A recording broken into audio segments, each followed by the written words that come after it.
Vous avez envie de créer votre entreprise, vous avez quelques questions en ce qui concerne les efforts à fournir, en ce qui concerne la dose de plaisir qu'on peut en ressortir sur ce cheminement avant même que sa société fonctionne. Regardez cette vidéo.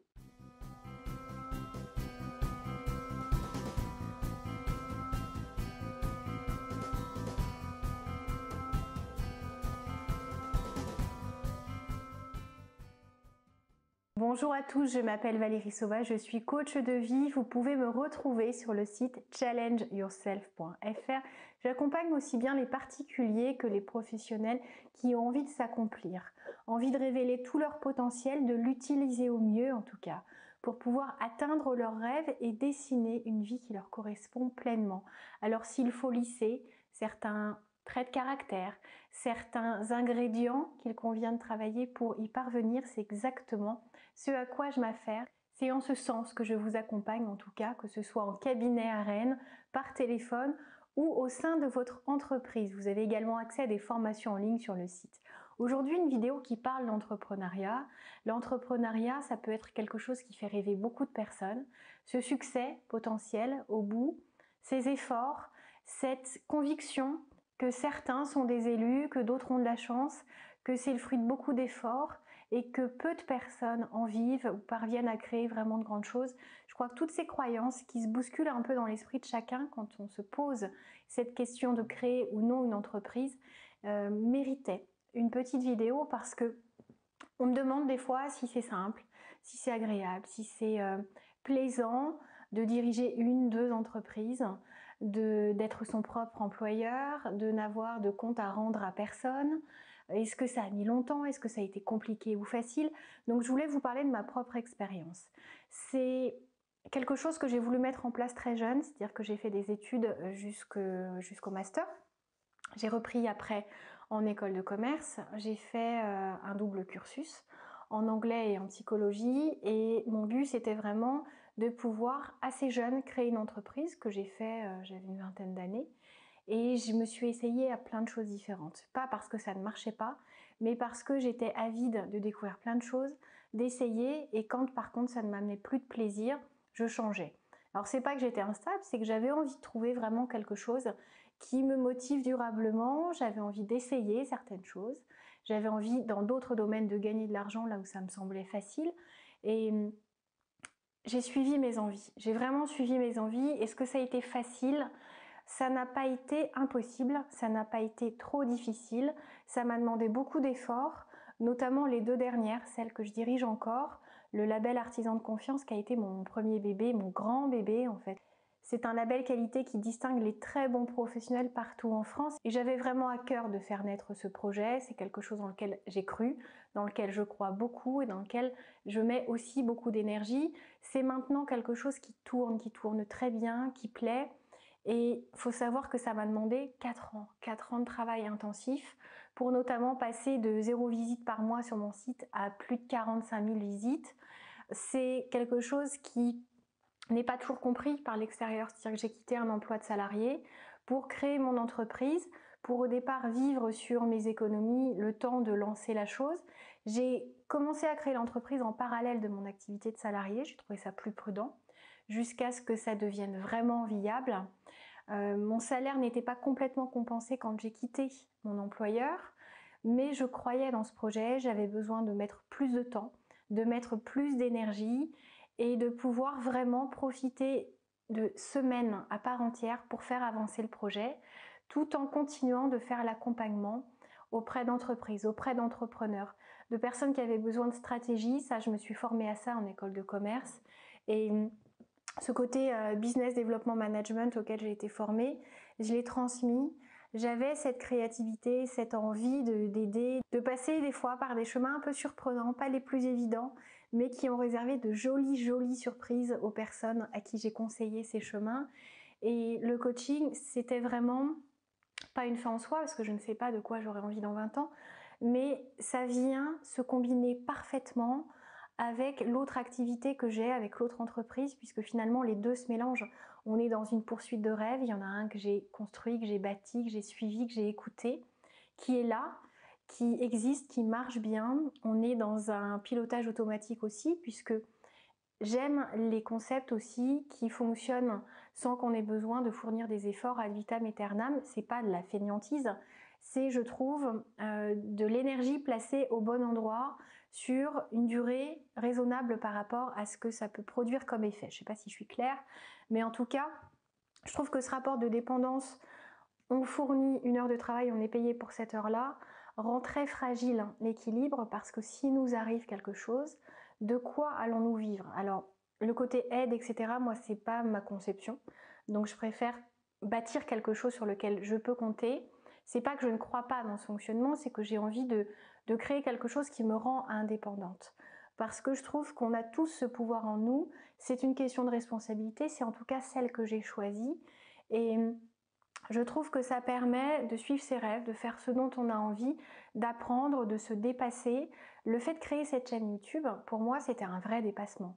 Il faut dire que ça demande énormément de temps, que ça demande de maîtriser une certaine technologie, ce qui était vraiment pas mon fort au départ, de faire des choix des fois audacieux, de se lancer alors que tout le monde n'est pas d'accord. Quand j'ai acheté tout le matériel, le coût que ça représentait, même si j'ai essayé d'être la plus raisonnable possible, tout le monde me disait mais tu fais ça pour faire du contenu gratuit, ça n'a aucun sens. Ça n'a aucun sens. Oui et non, je crois que c'est important de donner. J'ai appris beaucoup de choses, j'ai envie de transmettre. Je vends mes services en coaching. Tout le monde ne peut pas se permettre d'acheter ça.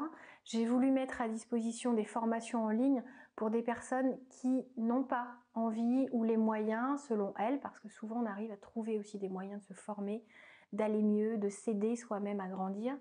Et ces formations en ligne permettent pour des sommes vraiment très très abordables de débloquer certaines sources de limites dans sa vie, de blocages, de peur. Et ça me semblait important d'offrir ça. Moi, c'était pour moi une contribution évidente. Et quand je donne à mes clients, j'ai envie qu'ils soient heureux. Je le vois comme ça, c'est-à-dire que mon activité de coach est pour moi une aventure absolument exceptionnelle de don, de partage, de création, de connexion, de lien, quand mon autre activité est du dépassement, c'est du challenge, c'est du défi, c'est de la mise en place de partenariats, c'est du développement commercial, c'est vraiment quelque chose dans lequel je m'épanouis aussi énormément. C'est quand j'apprends à quelqu'un à se dépasser. Si je n'étais pas encore au quotidien confrontée à ça, si je ne me mettais pas moi aussi à l'épreuve, je trouve que j'aurais moins de crédibilité. Et je trouve que c'est plus riche comme parcours, comme apport aussi pour mes clients, d'expérimenter encore très régulièrement ce à quoi je forme, ce vers quoi je dirige beaucoup de personnes qui ne sont pas à l'aise, qui pensent que c'est compliqué. Et je trouve que par exemple, quand je forme sur le référencement naturel, c'est ce qui sert par exemple à faire connaître son site internet, c'est une des techniques en tout cas, je trouve que c'est beaucoup plus cohérent de le faire en ayant un site internet, en ayant vu une progression. Je suis passée quand même de 0 visite, voire 3 visites, je pense que mes parents et un ami ou deux devaient passer dessus, à plus de 45 000 visites par mois. Et ça, c'est le fruit d'efforts, de travail, de formation. Je me suis formée avec des spécialistes et pas avec un seul. Je pense qu'il faut que si vous partez sur l'envie de créer votre entreprise, il faut vraiment investir sur vous, sur vos compétences, sur le fait de vous entourer de spécialistes. Je l'ai fait, ça m'a aidé, ça a accéléré les choses. Je le fais auprès d'entrepreneurs qui ont essayé au départ de se débrouiller tout seuls et qui voient, une fois formés, une fois qu'on a travaillé ensemble, un envol se faire en quelques semaines, voire quelques mois, voire des fois avant. Et c'est très important de se dire, ça ne sert à rien de vouloir tout faire tout seul, de tâtonner, de vouloir créer la meilleure technique. Tout le monde, en tout cas beaucoup de personnes, sont passées par ce mode de pensée et on se rend compte qu'en se formant, on avance beaucoup plus vite. Donc, l'entrepreneuriat, c'est une manière de se découvrir, c'est une manière aussi de se dépasser, de tester et de muscler sa motivation, son courage, son autodiscipline. On n'a pas toujours envie de faire ce qui est à faire.